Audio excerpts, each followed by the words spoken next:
Good morning. It's Monday morning. Today we continue with the Apostles' Creed and we talk about crucified. Jesus was crucified.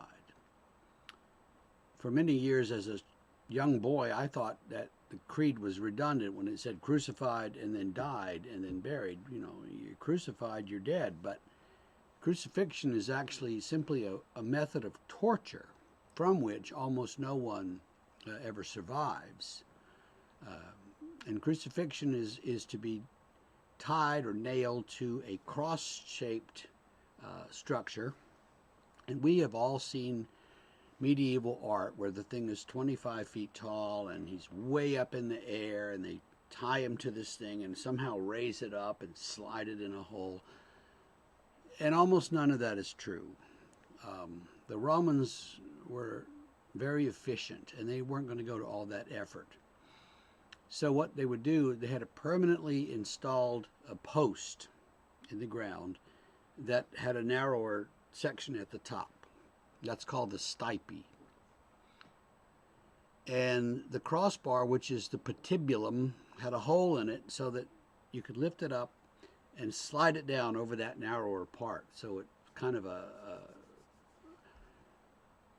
notch, hole in, I don't know what you call it, but very simple form of construction.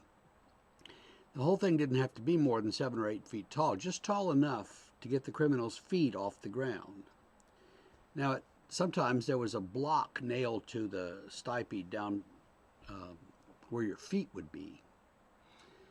And so all these things had a purpose. They would tie you to this crossbar, the patibulum, and then plop it in place, and you were hanging there like, you know, you can't see me, but with your arms outstretched. And sometimes they would fix your feet on that block so that to maximize pain and give you some sense of relief, but really without any relief at all. They would occasionally nail through. They didn't nail through the hands. The weight of your body would just tear that loose. They went through the wrist.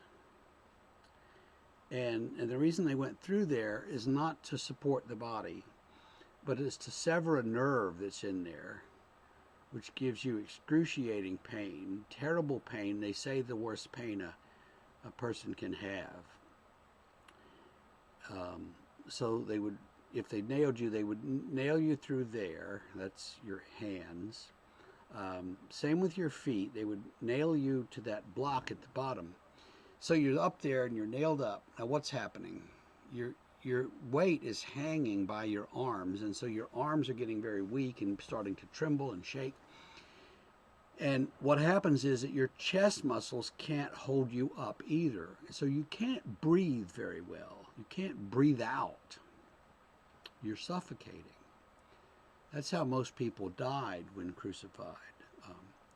Healthy, strong people might live days on a cross. Other people would live a shorter period.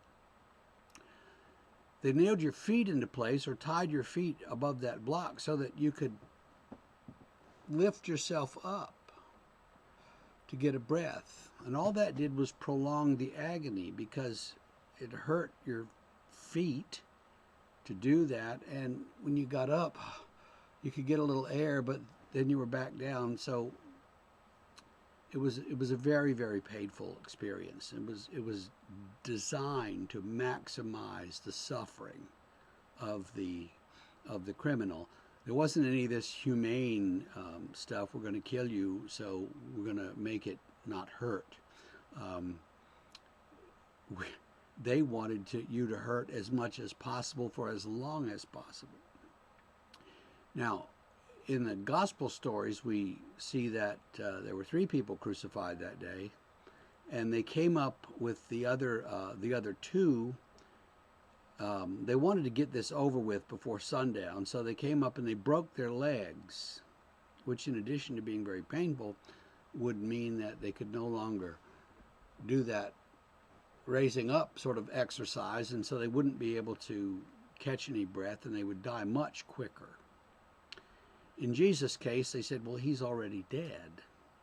there's no point in breaking his legs, which actually fulfills a prophecy from the Old Testament. They did stab him in the side just to make sure he was dead, and blood and water ran out. So blood came out of the wound, and also the other fluids came out. Why did Jesus die so quickly? Well, in addition to suffering the weight of our sinfulness, he remember he'd been beaten to within an inch of his life with that scourge, and he'd been up all night.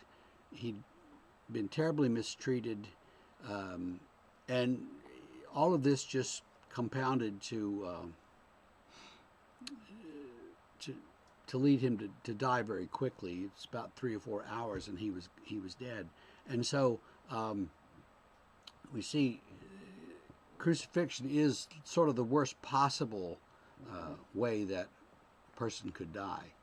And yet that is what Jesus did for us. We'll talk more about that whole experience and his death and burial tomorrow.